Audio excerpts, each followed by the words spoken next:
1 अप्रैल 2024 से जो है सेवा पर रोक लगा दी गई।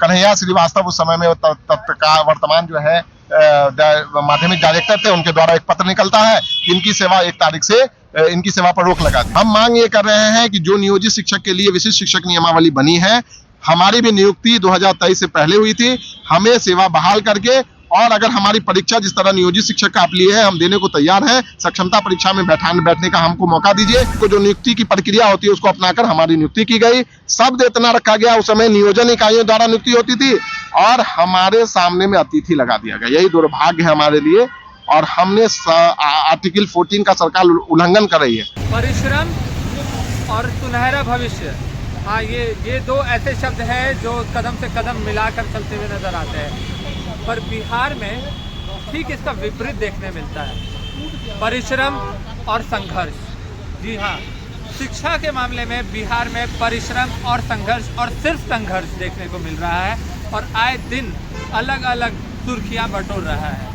कभी 21,391, जी हाँ, NCL का मामला, तो फिर कभी जो अभ्यर्थियों हैं उनका आंदोलन, और अब फिर आया है शिक्षकों पर हो रही उत्पीड़न का मामला। जिस तरीके से पीड़ित हो रहे शिक्षक है, ये काफ़ी ही निंदनीय है। नमस्कार, मैं हूं फलक सिंह और आप देखना शुरू कर चुके हैं आगाज़ एक्सप्रेस, और आज हम मौजूद हैं JDU कार्यालय के बाहर, जहां पर कई शिक्षक, जी नंबर बता देते हैं 4257, ऐसे कई शिक्षकगण हैं जो विद्यार्थियों का भविष्य बनाने में मददगार साबित होते हैं, गुरु साबित होते हैं, वो आज सड़कों पर है। और क्यों है, क्या कारण है, क्या मजबूरी लाई है उन्हें खींच करके JDU कार्यालय? तो 4257 शिक्षकों को टर्मिनेट कर दिया गया है, पहले बिना वक्त गवाए हुए। आइए उनसे सुनते हैं कि क्या दर्द है, किस कारण से और किस उम्मीद से वो लोग आए हैं यहाँ। आप टीचर हैं, आप सरकार, आपको क्या दिक्कतें आ रही है, किस लिए आपको JDU कार्यालय आकर के क्या गुहार, क्या मांग है, क्या लग रहा है सरकार? सर, हम लोग, बात क्या है पहले हमारी बात यह है कि हम लोग +2 अतिथि शिक्षक, जिसकी बहाली 2018 में हुई थी, गजट नोटिफिकेशन के माध्यम से हुई थी, मतलब कैबिनेट के द्वारा 4257 पद स्वीकृत किया गया था अतिथि शिक्षकों के लिए। उसके बाद हमारी जो प्रक्रिया एक होती है विभाग में कि आपका आरक्षण रोस्टर का पालन होगा, सीट किस जिला में क्या होगा, आपके कब विज्ञापन का, वो सारी प्रक्रिया को अपनाते हुए, उस समय में जो शिक्षक की नियुक्ति होती थी उस सारी प्रक्रिया को अपनाते हुए, और हमारे संकल्प में सबसे मुख्य बात ये थी कि अहार्ताधारी बेरोजगार युवक युवतियों को, बिहार के अहार्ताधारी बेरोजगार युवक युवतियों को अतिथि शिक्षकों के रूप में नियुक्त किया जाएगा। हम लोग 18 से लगातार सरकार के सारे कार्यों को करते आ रहे हैं। कोरोना ड्यूटी में किए, चुनाव ड्यूटी किए, मूल्यांकन कार्य किए। 2020 में सरकार के सामने एक विकट परिस्थिति उत्पन्न हो गई। आप लोगों को भी ज्ञात होगा कि नियोजित शिक्षक ने समान काम समान वेतन को लेकर के स्ट्राइक कर दिया था। स्ट्राइक कर दिया, सरकार के सामने दुविधा उत्पन्न हो गई कि आप मूल्यांकन कार्य कैसे संपन्न होगा। तो यही अतिथि शिक्षक 4257 अतिथि शिक्षक मैट्रिक से लेकर +2 के मूल्यांकन कार्यों को संपादित किए, और जिसका कारण हुआ कि समय जो है सरकार जो उस रिजल्ट को देने में जो है सफल रही। अब दोहरा रवैया ये देख लीजिए कि हम लोग को नौकरी से 1 अप्रैल 2024 से जो है सेवा पर रोक लगा दी गई। कन्हैया श्रीवास्तव उस समय में तत्काल वर्तमान जो है माध्यमिक डायरेक्टर थे, उनके द्वारा एक पत्र निकलता है कि इनकी सेवा 1 तारीख से इनकी सेवा पर रोक लगा दी जाए, और उसमें उस पत्र में कहीं ये अंकित नहीं है, प्रतिलिपि हो या कुछ हो, कि इसमें या तो कैबिनेट की या शिक्षा मंत्री की या मुख्यमंत्री की सहमति प्राप्त है इनको हटाने में। ये पदाधिकारी की साफ मनमानी दिखती है। ठीक है, आवेदन आपने भेजा, पत्र भेजा नहीं?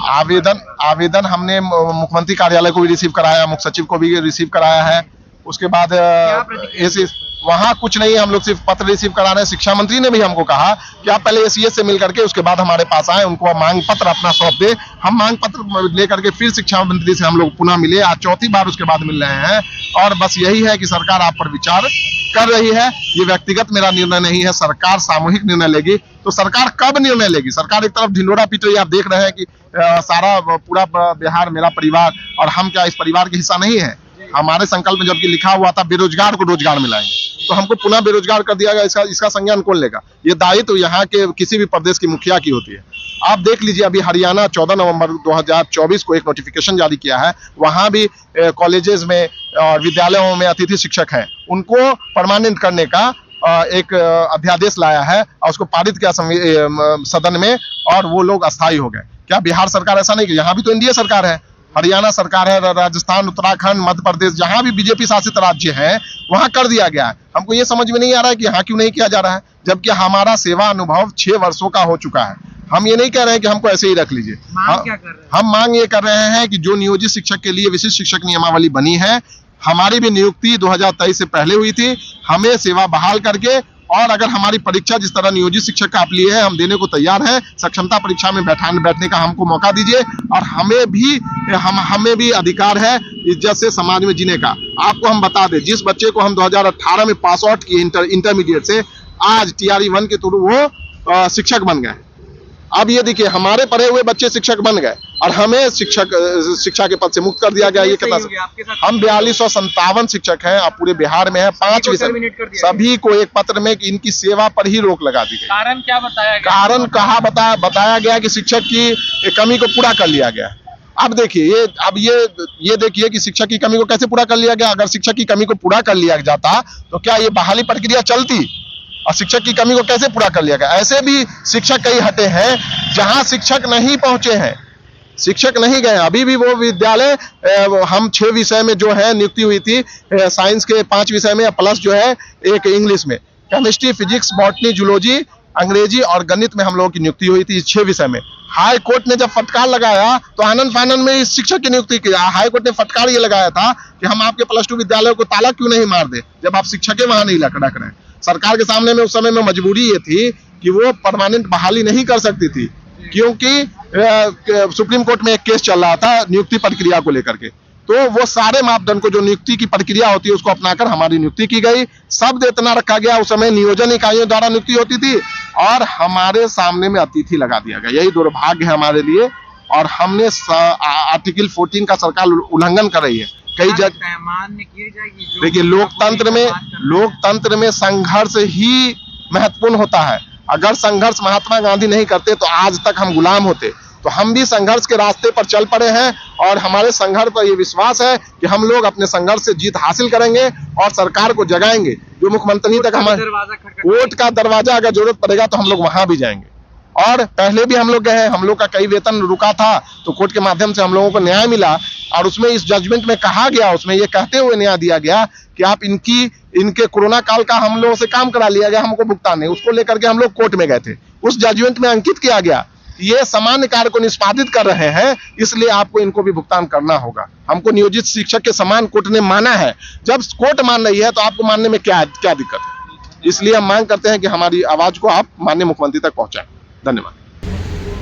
जैसा कि आपने सुना और देखा, उनका साफ तौर पे ये कहना है कि जो हमें जो टर्मिनेशन लेटर जो हमें दिया गया है पदाधिकारी के द्वारा, इस पर ना कोई कारण का पुष्टि बताया जा रहा है कि किस कारणवश हमें टर्मिनेट किया जा रहा है, और ना ही इसमें सरकार की कोई प्रतिक्रिया आ रही है।